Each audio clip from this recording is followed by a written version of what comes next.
Alors, on reprend Bezrat Hashem, notre Zohar. On est toujours en 47b. Je dois dire que le texte n'est pas très compliqué à comprendre. Je veux dire, il n'y a pas de difficulté majeure en araméen sur les mots. Mais sur le fond, c'est un texte, c'est pour ça que j'ai choisi, je répète, très compliqué. C'est un texte très compliqué. Donc, évidemment, j'espère que vous avez suivi. On est maintenant rentré à l'intérieur du verset qu'on va encore relire, il faut qu'on le connaisse par cœur.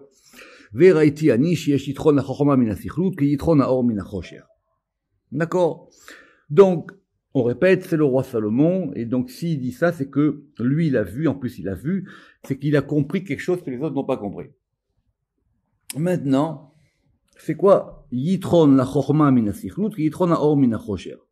Donc, on va traduire, il y a un surplus, il y a un avantage à la chorma depuis la sichlut, et comme il y a un avantage de la lumière depuis le chosher. On va reprendre tout, parce que j'ai relu encore cette semaine, et je pense que c'est la manière dont on va interpréter ce texte qui compte. Est-ce que c'est vraiment des opposés ou pas? En gros, est-ce qu'on peut faire cohabiter la chorma et la sichlut? Est-ce qu'on peut faire cohabiter le or et le chosher? Et que si on voit ça comme des antagonismes et des contraires, alors le roi Salomon il dit, moi j'ai compris que l'un pouvait pas profiter mais apporter quelque chose de plus. La preuve, c'est que quand on va voir maintenant ce qu'on va voir aujourd'hui, le Zohar il va donner au moins 3 exemples. Et ces 3 exemples, il faut les analyser et les comprendre. Donc, on va reprendre. Tana. On reprend Tana. Donc c'est Tana, c'est-à-dire une fois qu'on a posé le problème, on reprend, on est en bas de la page 2, c'est-à-dire maintenant on va exposer les choses. Tana. Donc j'ai vu moi, le roi Salomon, qu'il y a un surplus de la chorma par rapport à la sagesse. C'est-à-dire, Kelomar, min sichlut mamash, de la sichlut, on a dit que c'était la sottise ou la bêtise, vraiment. Min sichlut mamash, de la sichlut vraiment, à teto altal chomata va venir une utilité pour la sagesse. De ilmale lo ishtakar shtuta be'alma, parce que s'il n'y avait pas de shtuta, de shtout dans le monde, lo ishtamuda chokhma ou milouy, on ne pourrait pas comprendre la sagesse et ses paroles. Alors, est-ce que ça veut dire que on a besoin qu'il y ait de la sichlut pour comprendre la chorma, ou que la chorma, elle peut s'accommoder avec la sichlut, et que même en plus, c'est quelque chose de plus pour elle? Vetana, et on a enseigné. Chiyuva ou al-barnash, il y a donc une obligation sur l'homme, des olif chormata qui enseignent la sagesse, les milaf mishtetuta, d'enseigner à partir de la bêtise. Prenons un exemple simple. On fait un cours de Zohar. Alors il dit qu'il y a une obligation, c'est ça le chiyuva, de commencer par quelque chose d'idiot, ou les mindabé, et de le faire savoir, parce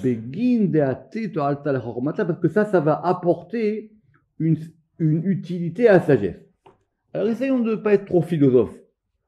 Ça veut dire que si je commence par dire, voilà, regardez à quel point on peut dire des choses idiotes, et vous comprendrez mieux la sagesse du roi Salomon ou du Zohar. Parce que la chorma, elle va avoir une utilité en plus par rapport à elle. Ou à partir de, vous savez que Begina c'est un féminin, donc c'est lié à Shtuta. De même que va venir une utilité à la lumière depuis l'obscurité. Donc peut-être il faut voir les choses simples. Si je suis dans une pièce et qu'elle est noire, quand j'allume la lumière, ça va apporter plus de valeur à la lumière. Maintenant, ne rentrons pas dans la question métaphysique. Est-ce que j'ai besoin des deux? Non, il y a les deux. Il y il y a de l'obscurité et de la lumière, de la chorma et de la sirlout. Maintenant, est-ce que il y aurait un monde sans obscurité? Possible. Le Rama qui va poser comme question. Mais les deux peuvent cohabiter. On vit dans un monde où il y a de l'obscurité et de la lumière, et on vit dans un monde où il y a de la bêtise et de la chorma. Alors on peut comprendre que de l'un, ça peut aider pour l'autre. Comme si finalement c'était pas antagoniste. Je crois que c'est ça que mon frère m'a expliqué. Comme si les deux n'étaient pas antagonistes.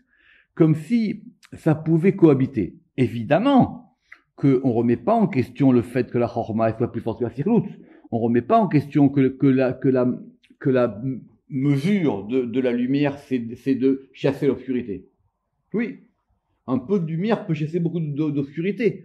Mais si on part du mine, puis qu'apparemment c'est ça le point central, si on part du mine, alors oui, ça apporte quelque chose en plus. Continuons avec le Zohar. D'accord? Tana. Et on a enseigné chez Yesh Yitron Chorma Stam qu'il y a une utilité à la Chorma Stam. Alors, la dernière fois, j'ai peut-être dit une bêtise parce que c'est pas facile à expliquer cette notion de Stam. Parce qu'il dit donc, on a enseigné, donc encore une fois Tana, qu'il y a une utilité, Yitron, un surplus, de la Chorma, pour la Chorma, et pour la Chorma Stam. C'est-à-dire quoi Stam? Stam, apparemment, ça peut vouloir dire que c'est pour la chorma en général. La chorma d'en haut ou la chorma d'en bas. Donc, c'est pas un principe que quand on dit Stam la dernière fois, peut-être j'ai dit, peut-être que ça veut dire c'est uniquement la chorma, simplement. Stam. Quand vous dites l'hébreu Stam, ça veut dire c'est juste ça. Non, Stam, ça veut dire ici en général. La preuve. De Amar Rabbi Shimon et Rabbi Abba Tachazé. Parce que Rabbi Shimon, donc apparemment, vous voyez bien qu'on a sauté une étape. C'est-à-dire, au départ, on a dit, c'est clair, quand il y a du shtout, la chorma, ça va lui donner ça va lui donner une valeur en plus. Très bien. C'est vrai que je répète, si vous êtes dans l'obscurité depuis 2 jours, que quelqu'un, l'électricien, il vous met la lumière, alors oui, ça va donner plus de valeur à la lumière. Très bien. Mais maintenant, il dit que c'est la chorma stam en général. Pourquoi? De Amar Rabbi Shimon et Rabbi Abba, parce que Rabbi Shimon il a dit à Rabbi Abba, Tachazé, viens et vois. Donc vous comprenez bien que si en plus Rabbi Shimon il repart, et lui dit en plus viens voir, c'est-à-dire qu'on est passé à un niveau supérieur. Raza Demila, le mystère de la chose. La Na'ir Chochmata Delela, la sagesse d'en haut n'éclaire pas. Donc vous voyez bien que c'est ça qu'on a voulu dire dans le Stam. Ça veut dire que maintenant on est passé à la Chorma d'en haut. Alors, lo na'ir chormata delela vela itna'ir. Alors, le Rama qui dit il faut faire très, très attention. Ça veut dire, la chorma na'ir, elle n'illumine d'en haut, et elle n'est pas illuminée. Pourquoi? Parce que la chorma, elle va avoir une action par rapport à ce qui se passe en bas. C'est ça que ça s'appelle na'ir. Et elle a une action où elle est réceptrice. Donc, elle illumine et elle est illuminée. D'accord? Elle illumine vers les degrés d'en bas, et elle est illuminée parce qu'il est au-dessus d'elle, par exemple Keter. Donc, même au niveau de la chorma d'en haut, elle ne peut ni éclairer, ni ne peut éclairer. Et la begin shtuta, si ce n'est que par rapport à la sottise, des mitare qui va s'éveiller, mais à ta'achara d'un autre endroit. Alors je crois qu'il faut faire très attention, et c'est là qu'on va rentrer dans le Zohar au microscope. On relit. La na'ir chokhmata delela vela itna'ir, la chokhma d'en haut, elle n'éclaire pas, c'est-à-dire les degrés d'en bas. Vela itna'ir, et elle n'est pas éclairée, c'est-à-dire par rapport aux degrés d'en haut. Et là, si ce n'est, begin à cause de la shtuta, des mitar et me'atar achara qui s'éveillent d'un autre endroit. Ça veut dire, j'espère que vous avez bien saisi, c'est extrêmement subtil. Évidemment qu'on ne va pas comparer. Évidemment que le shtuta, cette sottise, elle est éveillée d'un autre endroit. Ça veut dire qu'elle vient d'ailleurs. Oui, ça vient d'ailleurs. Ça vient de l'autre côté.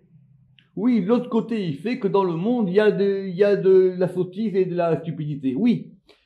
C'est ça le truc subtil. On ne dit pas que c'est sur le même plan. Non, ce sont 2 plans différents. Et je pense que c'est là qu'il y a du Zohar. Je répète, il faut faire ça attention. Begin shtuta de mitar'e. Me'atar acharat, qui, de la shtuta qui, elle, est éveillée d'un autre endroit. Donc, effectivement, oui, les idiots, les choses débiles dans le monde, elles proviennent pas de la Gdusha. Elles viennent d'un autre côté. Très bien. Mais maintenant, la Chorma, il a du bon côté. Grâce à ça, elle va pouvoir à la fois recevoir une lumière de l'en haut et à la fois déverser sa lumière vers l'en bas. C'est comme ça que le Ramak explique.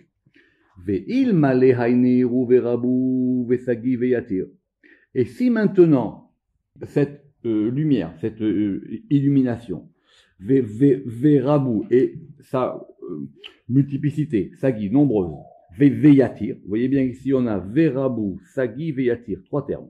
D'accord? Et en plus, Lo leheve, velo itrase, elle ne serait pas, et on ne comprendrait, et on ne verrait pas la toata de Romata, on ne verrait pas l'utilité de la sagesse. Autrement dit, c'est parce qu'il y a de l'obscurité, pour prendre notre exemple, qu'on comprend que la lumière c'est mieux. Mais c'est pas dans une vision dualiste. C'est pas dualiste, c'est pas le Ramchal. C'est pas Arzarat Aralatov, c'est pas qu'on veut faire revenir le bien vers le mal. C'est ça le problème de ce texte. Non. C'est-à-dire que c'est parce qu'il y a de la Chorma qu'on voit que la Chorma, elle est plus forte.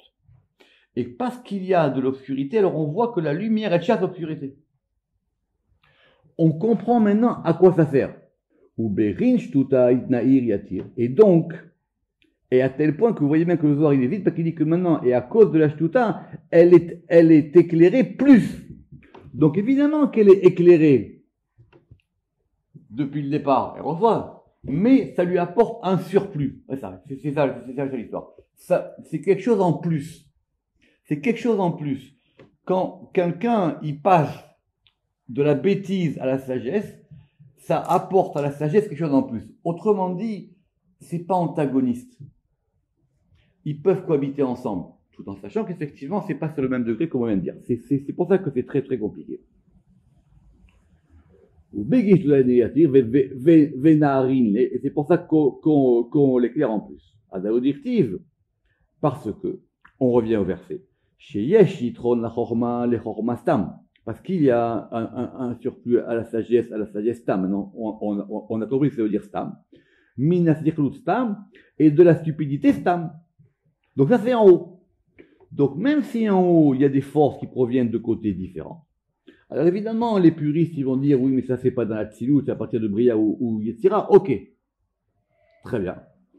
Mais si ça se passe en haut, alors de même en bas, avec Karletata, c'est-à-dire chez nous, Ve'ilmale lo avashtuta, Shriyar be'alma, parce que si on ne trouvait pas de shtut dans le monde, là avait Chormata Shriyar, la Chormata ne se trouverait pas.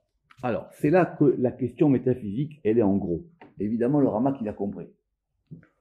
On sait tous qu'à la fin des temps, c'est la Chorma qui va être diffusée. Vous vous rappelez les versets qu'on a vus, que toute la terre, elle va parler le langage divin. On sait bien qu'à la fin des temps, la lumière, elle emporte Vaya Or Alevana Keochama. Ça manque pas les versets là-dessus. On sait très très bien.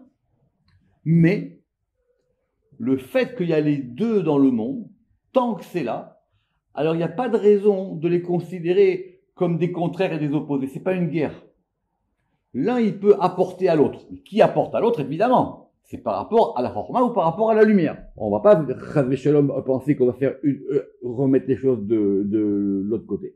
C'est maintenant que vont venir nos 3 exemples, et je vous demande d'écouter bien ces exemples, parce qu'une fois qu'on a bien compris ces exemples, ça va être très clair. Ve'aïn, premier exemple, des Rav Amnullah Saba. J'espère que Rav Amnullah Saba, tout le monde sait, c'est un personnage à part dans le Zohar. C'est lui l'un des rares qui peut des fois être pas d'accord avec Rabbi Shimon. Et chaque fois que Rav Amnullah Saba parle dans le Zohar, c'est vraiment une autorité. Kad avu malfe mine chormata chavraya. Lorsque apprenaient de lui les compagnons la chorma, c'est-à-dire quand ils donnaient des cours de chorma, Verazin de Chormata, et même les mystères de la sagesse. Ava Mesader Kamayu, Pirka Demide de Shtuta. il mettait devant eux un chapitre de paroles de shtuta, de sottise. Alors, vous savez que c'est repris dans l'Agmara qu'il faut des fois commencer le cours par Mila de Bdichuta, par une plaisanterie. Mais je pense qu'ici que le Zohar il dit beaucoup plus fort. C'est pas qu'on commence par des temps d'atmosphère. On commence le cours, je dis, je vais vous raconter une blague. Vous savez, c'est une technique de prof pour pouvoir séduire les élèves, c'est la séduction. D'accord. Ou je commence par vous raconter une blague pour que les élèves vous trouvent sympathiques. Ou je ne vais pas commencer par dire, ah ben voyez, regardez ce genre de bêtises. Non. Vous voyez bien qu'il y a marqué dans les mots Ava Mesader Kamayu. Il organisait devant eux. Donc il mettait devant eux un chapitre de paroles de bêtises.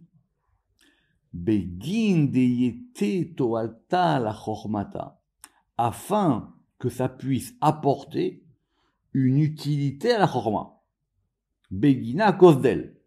Donc vous comprenez, on les oppose pas. On se sert de l'un comme d'un tremplin pour l'autre. Et c'est ce qui est écrit. On va voir maintenant le premier verset. Aïnou dirtiv, il va ramener maintenant des versets. Premier verset. Moi, je vous ai mis le verset entier. Vevuve mavet yav ish, yabia shemen rokeach, yakar mechorma mikavod sichlut meat. Alors, évidemment, comme on est entré dans le Kohelet, c'est pas facile. Les mouches de mort, c'est-à-dire c'est des mouches qui viennent apporter des choses de mort. Alors, yav ish, ça veut dire ça va endommager, ça va corrompre. Yabia shemen, et ça va gâter shemen rokeach, l'huile du parfumeur. D'accord, ça veut dire il y a quelqu'un qui fabrique des parfums, qu'on fabriquait des parfums autrefois, ou des odeurs, il y a des mouches qui viennent.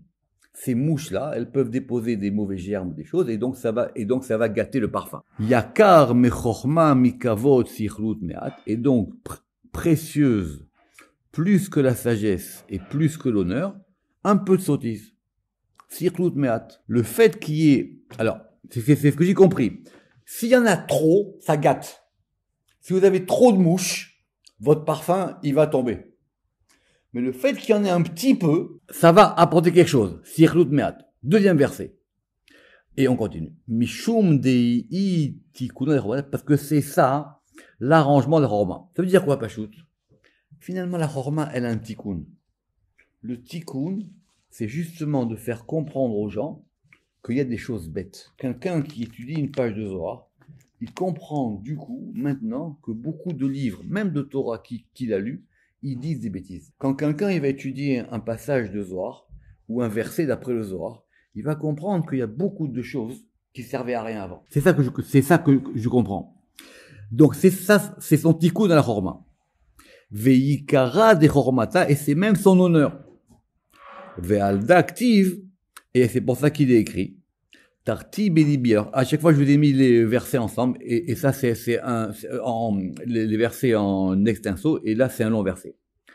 Tarti belibi limshor bayain et besari, velibi noeg bachorma ou leechos besichlut, ad asher ere eze tov livne adam, asher yasu tachat hashamayim mispar yemei achayim. Alors, littéralement, j'ai prospecté ou j'ai mis dans mon cœur pour attirer ma chair au vin. D'accord? Ça veut dire j'ai mis quelque chose pour que je désire boire du vin. Et mon cœur, il s'est traduit avec sagesse pour justement attraper la sottise. Attraper, ça veut dire quoi? Attraper, ça veut dire la prendre en main. Jusqu'à ce que je vois ce qui est bien ou qu'il soit bien pour les fils de l'humain, de faire sous les cieux le nombre des jours de leur vie. Le fait que je puisse attraper cette chose-là, les saisir, ça rapporte. C'est un élément beaucoup plus fort. Rabbi Yossi Amar, Yika Mechorma ou Mikavod. Et Rabbi Yossi, il a dit, ça veut dire quoi, c'est là qui est marqué dans le verset, c'est plus précieux que la sagesse et que l'honneur. Kelomar, c'est-à-dire, c'est l'honneur de la sagesse et sa beauté. C'est pas la sagesse. Mais ça lui ajoute une parure. Ça lui rajoute un vêtement. Ça la rend plus belle. Veikra de kavod elela. Et donc, effectivement, ça va aussi apporter quelque chose de précieux à l'honneur d'en haut. C'est quoi? Sikhlut me'at. Le fait qu'il y ait un peu de sikhlut me'at. Donc, grâce à ça, Baruch Hashem, on est sorti du dualisme. Évidemment, on parle ici d'un peu de sagesse. Évidemment qu'il y a un peu d'obscurité. Mais, ça permet à la lumière d'avoir plus d'honneur. Parce qu'on comprend que la lumière est chasse l'obscurité. On n'a pas besoin maintenant qu'il y ait toujours métaphysiquement de l'obscurité. Le Ramak dit non. Parce qu'à la fin des temps, c'est sûr qu'il n'y en a plus. Mais parce qu'à la fin des temps, justement, on aura, le mal là, il aura été rédimé. Le Ramak dit que ce mal là, il aura atteint sa plénitude, à savoir que maintenant, il se fond dans la lumière. Et le Zohar va continuer. Ve'ir dishtuta achze vegale yikara de romata. Vous voyez bien que le Zohar, il va insister sur le fait qu'il faut qu'il y en ait un peu. Donc, un peu de sottise, achze vegale yikara de romata, ça va montrer et ça va dévoiler l'honneur de la sagesse. Vekavod delela et l'honneur d'en haut. Yatir mikol alachin de alma, et plus que toutes les voies du monde. Ça veut dire, si vous voulez, pourquoi il dit que c'est plus que tout? Parce que si vous êtes justement dans la dualité, si vous êtes maintenant à vouloir dire c'est l'un par rapport à l'autre, alors je veux pas entendre de bêtises, alors je veux pas affaire avec l'obscurité. Oui, il y a de l'obscurité, c'est pas de problème. Mais il faut comprendre que cette obscurité, elle peut donner à petite dose un surplus à la sagesse. Et ça, c'est ce que le roi Salomon il a vu. Parce que pour la plupart des gens, il y a des choses qui sont incompatibles. Mon frère, il m'a donné un exemple, que je vous le livre tel quel. Combien d'années il a fallu pour que la France et l'Allemagne elles vivent en paix? 2 guerres mondiales. 2 guerres mondiales. Au bout d'un moment, on s'est rendu compte on pouvait habiter ensemble. 2 guerres mondiales. Imaginez ce que c'est, 2 guerres mondiales. Donc, ça peut cohabiter. Il faut mettre les choses ensemble. Keyitron à or mina chocher, comme le surplus de la sagesse sur l'obscurité. Alors maintenant, on va voir les 2 exemples principaux. Et je pense que ces 2 exemples, on va les méditer cette semaine si Dieu veut. Et vous allez me dire ce que vous en pensez. Donc on reprend. Toalta de neora, la atia et la minchashura. C'est-à-dire l'utilité de la lumière, elle ne provient que de l'obscurité. Premier exemple. Tikuna de chivara. Prenez une couleur, l'artiste, le blanc.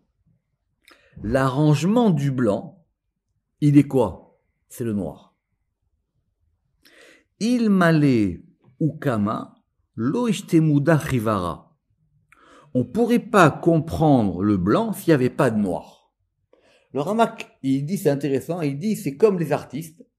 Quand ils veulent dessiner quelque chose en blanc, il faut un contour noir. Parce que le fait d'avoir le contour noir, ça va mettre en valeur le blanc. Et là, l'exemple, il est clair. Le fait qu'il y ait du blanc, le blanc, il va prendre plus de valeur s'il est opposé au noir. Il male ou uchama lo ishtemuda chivara. S'il n'y avait pas de noir, on ne comprendrait pas le blanc. Ou berin ou chama, et à cause du noir, istali krivara veitiakar, alors maintenant le blanc, il prend plus d'honneur. Le blanc maintenant, il va plus s'élever. Il va beaucoup plus s'élever. Veitiakar, et donc il va prendre plus, il va être plus précieux. Parce que vous savez que yakar, ça peut être aussi ce qui est cher, et à la fois ce qui est honorable, c'est pour ça que j'y traduis par ça.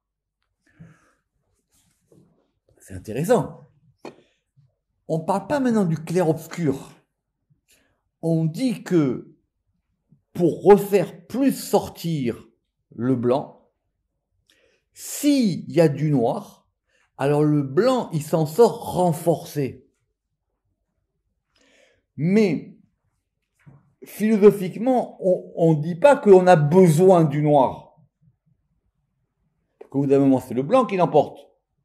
Vous vous rappelez que le Rama, il a expliqué hier que le noir, c'est les clipotes. C'est pour ça que, par exemple, la vache rousse, elle doit pas avoir un poil noir. Parce que si elle a un poil noir, alors elle est du côté des clipotes. Le noir, ça c'est la couleur. Puisqu'on parle des couleurs dans Sharak Vanim, il dit il y a deux types de noir. Il y a soit le noir de la clipa, ou soit le noir de Keter. Maintenant, comment Keter est noir? Il dit parce qu'en fin de compte, c'est un noir où il y a tellement de lumière que du coup c'est noir. C'est une lumière noire. Mais le noir, normalement, c'est pour ça que par exemple, d'après le Zohar, les gens qui s'habillent en noir, il y a plus forte raison le Shabbat, ils ont rien compris, d'accord? Parce que le blanc, c'est la couleur de la sainteté. Le blanc, c'est la couleur de la lumière, qu'on parle des couleurs, d'accord?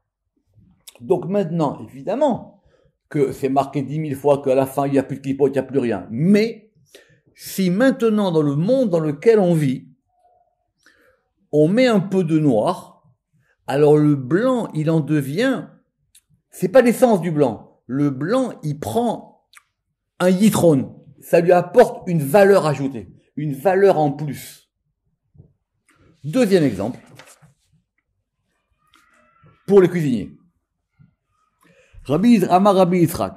Et Rabbi Yitzhak, il dit, Machal le matok bemar, c'est l'exemple, ça ressemble au doux avec la mer. Donc, ce qui est doux avec ce qui est amer. C'est intéressant, vous voyez ces passages du Zohar, comment un Zohar, il parle de choses comme ça. Donc, tout le monde est bien, il y a le doux et la mer. Dès là, yada enash ta'ama demtika. Parce que pour qu'un homme il puisse connaître le goût de ce qui est doux, il peut pas le connaître à des taïmerira tant qu'il n'a pas goûté de la mer. Alors vous allez dire, mais si c'est doux, c'est bon. Oui, mais si je te fais goûter à côté quelque chose d'amer, alors le doux, tu vas encore plus l'apprécier. Mais je te demande pas maintenant, toi, d'aller dans la mer. Dans la mer, l'apostrophe A-M-E-R. Man avid de aimetika. C'est quoi qui fait que maintenant il y a cette chose de doux? Ah, Eveomer aimerira. C'est ce côté amer. Ve'ainu dirtiv, et c'est ce qu'il a écrit. Et donc maintenant, on va avoir, alors retenez ce verset, il faut l'apprendre par cœur. C'est le verset dont tout le monde se sert pour comprendre le problème du bien et du mal dans la Torah. Alors on y va. C'est un verset dans Kohelet. Et ce verset, toujours pareil, les gens ne citent que la moitié du verset. Il faut le lire entier. Beyom tova eve betov. Quand c'est un bon jour, soit dans le bien. Ou beyom ra. Et si c'est un mauvais jour, regarde. Il n'a pas dit que si c'est un mauvais jour, soit dans le mal. Non. Mais quand il y arrive quelque chose de mal, regarde. Gam et ze leuma ze asa a Elohim. Cette phrase-là, elle est reprise partout, dans toute la Chassidut, la Kabbalah, etc. Il faut qu'on la comprenne. Gam et ze, parce que aussi, rappelez-vous que quand on avait dit que gam, c'était pas très bon, vous vous rappelez. Gam et ze leuma ze. Alors maintenant, c'est comment on traduit ce umat? Ça veut dire, et ceci, alors est-ce que c'est en regard, ou est-ce que c'est un par rapport à l'autre? Asa Elohim a fait Elohim. Alors, évidemment, il y a marqué Elohim, il n'y a pas marqué Yudke Vavke. Donc Dieu, il a fait à un moment donné que quelque part, l'un soit en regard de l'autre. Mais c'est pas un dualisme, c'est pas des forces qui vont se combattre. On parle pas de ça maintenant. Pourquoi? Et c'est la suite du verset, qui est pas facile à traduire. Al divrat sheloyim atsa adam acharav meuma. Alors, pour ne pas, je vous donne le sens des Mefarshim en général, pour ne pas que l'homme, après lui, il trouve quelque chose à redire. Ou pour le Rashi dit, pour pas qu'on puisse dire quelque chose pour l'homme. Si un homme dans sa vie, il comprend qu'à un moment donné, les deux choses, elles sont l'une par rapport à l'autre, alors, il pourra pas avoir de regrets. Mais tant s'il comprend, maintenant, s'il est dans l'opposition absolue des choses, s'il pense que la vie c'est une lutte, alors il aura toujours des regrets, parce qu'il sera toujours dire c'est ce côté par rapport à l'autre côté. Deuxième verset, et on passe en 48a. Tov asher te chos bazé vegam misé. Donc il est bien que tu saisisses ceci et aussi de cela. Mais vous voyez bien que le végam, vous vous rappelez quand même que quand on a dit que gam, c'est du côté des mauvaises choses. Al tanach et tiadecha, ne délaisse pas ta main. Qui irait Elohim yetzet kulam, parce que celui qui craint Dieu, il sort de tout. C'est-à-dire, il y a un moment où tout ça, ça permet de sortir de tout. D'accord? On reprendra ça si Dieu veut la prochaine fois. Je sais que c'est très compliqué. Baruch Adonai l'Olam. Amen ve Amen.